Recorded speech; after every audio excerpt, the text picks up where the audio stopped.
장희빈은 정말 악녀였나? 실록이 말하는 진짜 장희빈. 섹션 1. 오프닝. 창덕궁 장희빈 관련 드라마 자료 화면. 장희빈. 이 이름을 들으면 어떤 이미지가 떠오르시나요? 독사발을 들이밀고 인현왕후를 저주하고 사랑에 눈이 멀어 패악을 부린 여인. 아마 대부분 이런 이미지를 떠올리실 겁니다. 수십 편의 드라마가 그렇게 그렸습니다. 교과서에도 비슷하게 기록됩니다. 장희빈 하면 악녀, 이것이 500년간의 통념이었습니다. 그런데 조선왕조실록을 직접 펼쳐보면 이상한 점이 있습니다. 드라마 속 장희빈과 실록 속 장희빈이 다릅니다. 우리가 알고 있는 장희빈 이야기 중 상당 부분이 사실이 아니거나 과장된 것들입니다. 그렇다면 진짜 장희빈은 어떤 사람이었을까요? 왜 그녀는 악녀로 기억되게 됐을까요? 그리고 그 낙인 뒤에는 어떤 정치적 의도가 있었을까요? 오늘 조선왕조실록을 따라 진짜 장희빈을 만나러 가겠습니다. 드라마를 지우고 편견을 지우고 기록만 남겼을 때 보이는 장희빈의 이야기입니다. 섹션 2. 장희빈은 누구인가? 중인 집안의 딸. 장희빈의 본명은 장옥정입니다. 1659년에 태어났습니다. 아버지 장영은 역관 출신의 중인이었습니다. 역관이란 중국어 통역을 담당하는 관리입니다. 당시 역관들은 중국과의 무역으로 상당한 부를 쌓은 경우가 많았습니다. 장영도 그랬습니다. 중인이라는 신분은 양반도 아니고 천민도 아닌 중간 계층입니다. 조선 사회에서 중인은 능력이 있어도 높은 벼슬에 오르기 어려웠습니다. 장옥정은 이중인 집안에서 태어났습니다. 뛰어난 미모와 재능을 가졌지만 신분의 한계가 그녀의 앞길을 막고 있었습니다. 그 한계를 넘을 수 있는 길은 하나뿐이었습니다. 왕의 눈에 드는 것이었습니다. 궁궐에 들어가다. 장옥정은 어린 나이에 궁궐에 들어갔습니다. 숙종의 어머니 명성황후의 궁인으로 들어갔다는 설이 있습니다. 궁궐에서 장옥정은 숙종의 눈에 띄었습니다. 숙종은 당시 10대였습니다. 어린 왕과 젊은 궁인. 두 사람 사이에 감정이 싹 텄습니다. 그런데 명성황후가 이를 강하게 반대했습니다. 중인 출신 여인이 왕의 총애를 받는 것은 왕실의 품위에 맞지 않는다는 이유였습니다. 명성황후는 장옥정을 궁궐에서 내쫓습니다. 숙종은 어머니의 뜻을 거스를 수 없었습니다. 하지만 숙종은 장옥정을 잊지 않았습니다. 어머니가 세상을 떠나자마자 숙종은 장옥정을 다시 불러들입니다. 숙종의 총애. 1680년대 장옥정은 다시 궁궐로 돌아옵니다. 숙종의 총애는 이전보다 더 깊어졌습니다. 당시 숙종에게는 이미 왕비가 있었습니다. 인경왕후였습니다. 인경왕후가 세상을 떠나고 새 왕비 인현왕후가 간택됩니다. 하지만 숙종의 마음은 인현왕후보다 장옥정에게 기울어 있었습니다. 1688년 장옥정이 왕자를 낳습니다. 숙종이 그토록 원하던 아들이었습니다. 이 순간이 장희빈 이야기의 결정적 전환점이었습니다. 아들을 낳은 여인과 아들을 낳지 못한 왕비. 그 대비가 모든 것을 바꿔놓았습니다. 섹션 2. 왕비가 되다. 인현왕후 폐위. 1689년 숙종은 충격적인 결정을 내립니다. 왕비 인현왕후를 폐위시킨다는 겁니다. 이유는 복잡했습니다. 표면적으로는 인현왕후가 왕자 탄생을 기뻐하지 않았다는 것이었습니다. 하지만 진짜 이유는 당쟁이었습니다. 인현왕후는 서인의 지지를 받았습니다. 장옥정은 남인과 연결되어 있었습니다. 숙종이 인현왕후를 폐위한 것은 서인을 누르고 남인을 키우려는 정치적 계산이었습니다. 이것이 기사환국입니다. 환국이란 하룻밤 사이에 권력이 완전히 바뀌는 것을 말합니다. 인현왕후는 궁궐에서 쫓겨났습니다. 그리고 장옥정이 왕비가 됩니다.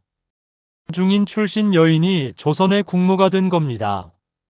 조선 역사에서 전례 없는 일이었습니다. 왕비 시절의 장희빈, 장옥정은 왕비가 된 후 어떻게 행동했을까요? 드라마에서는 권력을 남용하고 방자하게 굴었다고 그립니다. 그런데 실록의 기록은 다릅니다. 왕비 시절 장옥정의 기록은 의외로 큰 문제가 없습니다. 왕비로서 제 역할을 했습니다. 왕실 행사를 주관하고 신하들의 예를 받았습니다. 물론 인현왕후를 지지하는 서인 신하들은 장옥정의 왕비 자리를 인정하지 않으려 했습니다. 그 갈등이 계속됐습니다. 하지만 실록만 보면 왕비 시절의 장옥정이 드라마처럼 극악무도하게 그려지지 않습니다. 왕비라는 자리를 나름대로 지키려 했던 흔적이 있습니다. 갑술환국 상황이 뒤집히다. 1694년 숙종이 다시 마음을 바꿉니다. 이번에는 반대 방향으로. 숙종은 인현왕후를 복위시키겠다고 선언합니다.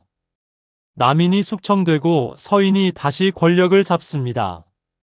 이것이 갑술환국입니다. 인현왕후가 궁궐로 돌아왔습니다. 장옥정은 왕비에서 희빈으로 강등됩니다. 왕비에서 후궁으로 내려간 겁니다. 이 강등이 장희빈에게 얼마나 굴욕적이었을지는 상상하기 어렵지 않습니다. 왕비였던 사람이 후궁이 됐습니다. 자신이 낳은 아들이 세자로 있는데 그 아들의 어머니가 후궁이 된 겁니다. 섹션 4. 인현왕후 저주 사건의 진실. 조선 무속 관련 자료 화면. 드라마 속 장면. 우리가 드라마에서 가장 많이 본 장면이 있습니다.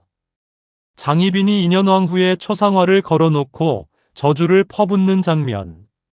무당을 불러 구슬하는 장면. 독사발을 들이미는 장면. 이 장면들이 얼마나 사실일까요? 저주 장면은 일부 사실이고 일부는 과장입니다. 실록에는 장희빈이 무속행위를 했다는 기록이 있습니다. 인현왕후 처소 근처에 흉물을 묻었다는 기록도 있습니다. 하지만 그 규모와 방식이 드라마처럼 극적이지는 않습니다. 그리고 당시 조선에서 무속행위는 매우 흔한 일이었습니다. 왕실 여인들도 은밀하게 무당을 불렀습니다. 장희빈만 특별히 그런 것이 아니었습니다. 인현왕후의 죽음과 장희빈. 1701년 인현왕후가 세상을 떠납니다. 병으로 인한 자연사였습니다. 그런데 숙종은 인현왕후의 죽음을 장희빈의 저주 탓으로 돌렸습니다. 장희빈이 저주를 해서 인현왕후가 죽었다는 겁니다. 이것이 얼마나 합리적인 판단이었을까요? 인현왕후는 오랫동안 병을 앓았습니다. 저주가 아니라 병으로 죽었을 가능성이 훨씬 높습니다. 하지만 숙종은 장희빈을 처형하기로 결심했습니다. 그 근거가 저주 사건이었습니다. 왜 숙종은 장희빈을 죽이고 싶었을까요? 그것이 이 이야기의 핵심입니다. 숙종이 장희빈을 죽인 진짜 이유. 실록을 꼼꼼히 읽으면 흥미로운 사실이 보입니다. 숙종은 장희빈을 처형하기 전 세자를 보호하기 위한 조치를 먼저 취했습니다. 세자를 폐위시킬 수 없게 만드는 법적 장치를 마련했습니다. 이것이 무엇을 의미할까요? 숙종은 장희빈의 아들, 즉 세자를 지키면서 동시에 장희빈은 제거하려 했습니다. 왜 장희빈을 제거해야 했을까요? 세자가 왕이 됐을 때 장희빈이 살아있으면 그 세자를 둘러싼 정치 세력, 즉 남인이 다시 득세할 것이었습니다. 숙종은 세자는 살리고 세자의 어머니는 죽임으로써 정치적 균형을 유지하려 했습니다. 장희빈의 죽음은 사랑의 배신이 아니라 철저한 정치적 계산이었습니다. 사약을 받다. 1701년 장희빈은 사약을 받습니다. 42살이었습니다. 사약을 받기 전 장희빈이 어떤 반응을 보였는지는 기록마다 다릅니다. 드라마에서는 끝까지 악을 쓰며 저항하는 모습으로 그립니다. 하지만 실록에는 그런 극적인 묘사가 없습니다. 한 가지 확실한 것은 장희빈이 죽기 전에 아들 세자를 만나고 싶어 했다는 겁니다. 어머니로서의 마지막 소원이었습니다. 하지만 그 소원이 이루어졌는지 기록이 분명하지 않습니다. 아들을 보지 못하고 죽었다면 얼마나 슬펐을까요? 섹션 5. 악녀라는 낙인이 만들어진 과정. 죽은 후 더 나빠진 이미지. 장희빈이 죽은 후 그녀의 이미지는 더욱 나빠졌습니다. 왜일까요? 장희빈의 아들 경종이 왕이 됐기 때문입니다. 경종은 어머니 장희빈이 악녀로 기억되는 것을 원하지 않았습니다. 경종 시대에 장희빈의 이미지를 복권하려는 시도가 있었습니다. 그러자 노론이 강하게 반발했습니다. 노론 입장에서 장희빈의 복권은 남인의 복권을 의미했습니다. 그들이 가장 두려워하는 일이었습니다. 노론은 장희빈을 악녀로 만드는 기록들을 강화했습니다.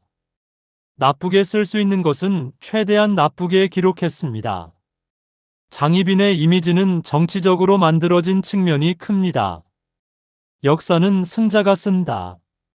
조선왕조실록은 객관적인 기록이라고 알려져 있습니다. 그런데 실록도 결국 사람이 쓴 것입니다. 숙종시대의 실록을 쓴 사람들은 누구였을까요? 서인, 즉 노론 계열의 신하들이었습니다. 장희빈이 죽고 인현왕후가 복위된 후 실록을 정리하고 기록한 사람들은 서인 측이었습니다.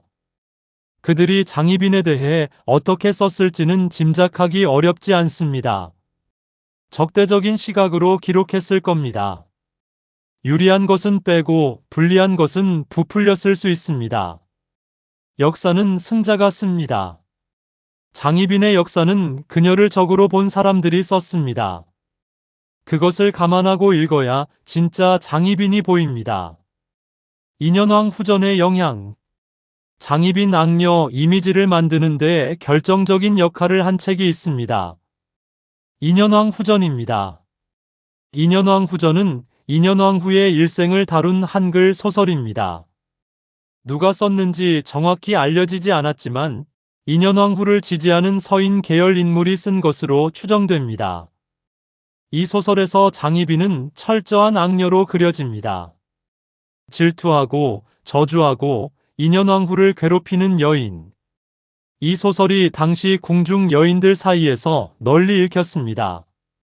그리고 수백 년 동안 장희빈의 이미지를 결정했습니다. 소설 한 권이 한 사람의 역사를 바꿨습니다. 그것이 인현왕 후전이 장희빈에게 한 일입니다. 섹션 6. 공정한 평가를 위해. 장희빈의 처지를 생각해보면 장희빈의 행동들을 비판하기 전에 그녀의 처지를 먼저 생각해봐야 합니다. 중인 신분으로 태어나 왕의 총애를 받았습니다. 아들을 낳아 왕비가 됐습니다. 그리고 하루아침에 왕비에서 후궁으로 강등됐습니다. 그 굴욕과 두려움이 얼마나 컸을까요? 아들은 세자이지만 자신은 후궁입니다. 인현왕 후가 아들의 정모가 됐습니다. 아들이 왕이 됐을 때 자신의 지위는 어떻게 될지 알 수 없었습니다. 극도의 불안과 두려움 속에서 그녀가 무속에 의지한 것은 완전히 이해 못할 행동이 아닙니다. 당시 조선 여인들에게 무속은 유일한 탈출구였습니다. 기도할 곳도 하소연할 곳도 없는 여인들이 의지할 수 있는 것은 그것뿐이었습니다. 숙종의 책임. 장희빈 이야기에서 우리가 자주 놓치는 것이 있습니다. 숙종의 책임입니다. 숙종은 두 번의 환국을 통해 인현왕후를 폐위시켰다가 복위시켰습니다.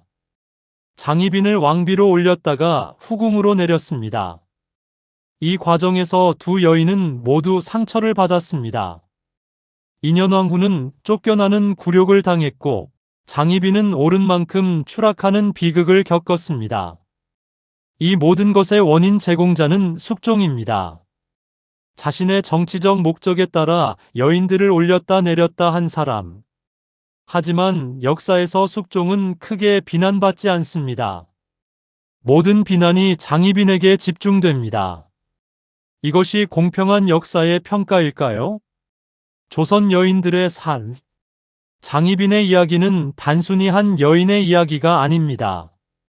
조선시대 여인들의 삶이 얼마나 좁고 제한적이었는지를 보여줍니다. 조선 여인들은 스스로 운명을 결정할 수 없었습니다. 태어난 집안이 운명을 결정했습니다. 어떤 남자의 눈에 드느냐가 운명을 결정했습니다. 장희빈은 그 좁은 세계에서 가능한 모든 것을 했습니다.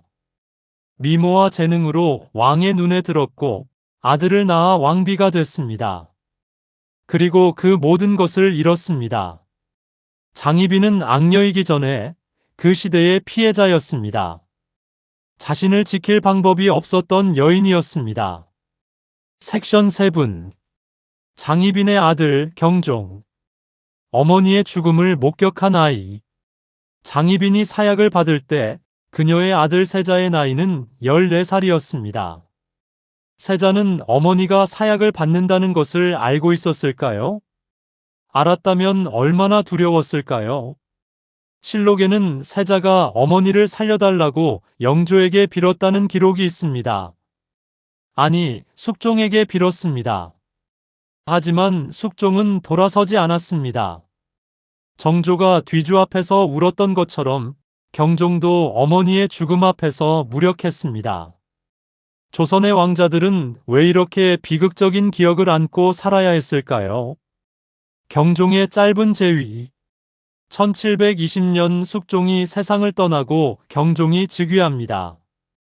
어머니 장희빈이 죽은 지 19년 후입니다. 경종의 재위 기간은 4년에 불과했습니다. 아이가 없었고 몸이 약했습니다.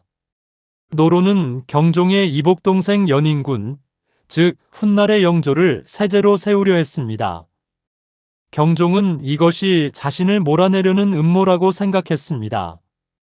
1724년 경종은 갑자기 세상을 떠납니다. 36살이었습니다. 경종도 독살됐다는 설이 있습니다. 어머니 장희빈에 이어 아들 경종까지. 이 가문의 비극은 끝이 없었습니다. 섹션 8. 클로징. 창덕궁 대빈묘 장희빈 묘 자료화면. 오늘 우리는 장희빈의 진짜 이야기를 함께 걸었습니다. 중인 집안에서 태어나 왕비가 됐다가 죽음을 맞이한 여인.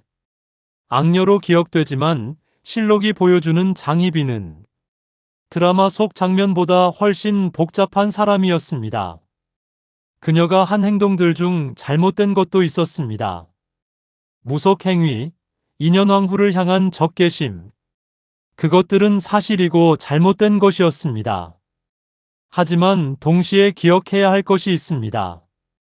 그녀를 그 상황까지 몰아간 것은 숙종의 정치였고 그녀의 이미지를 악녀로 만든 것은 적대적인 세력이 쓴 역사였습니다. 역사를 볼 때 우리는 항상 물어야 합니다. 이 기록을 누가 썼는가? 그 사람은 이 인물과 어떤 관계였는가? 서울 성북구에 대빈묘가 있습니다. 장희빈의 무덤입니다. 처음에는 초라한 묘였지만 경종이 즉위하면서 격식을 갖춘 묘로 정비됐습니다. 아들이 어머니를 위해 할 수 있는 마지막 일이었습니다. 장희빈은 악녀였을까요? 오늘 영상을 다 보신 분들은 직접 판단하실 수 있을 겁니다. 구독 알림 CTA. 영상이 도움이 되셨다면 구독과 좋아요 부탁드립니다. 다음 편에서는 광해군, 폭군으로 쫓겨났지만 사실은 명군이었는가를 다룹니다. 다음 영상에서 뵙겠습니다.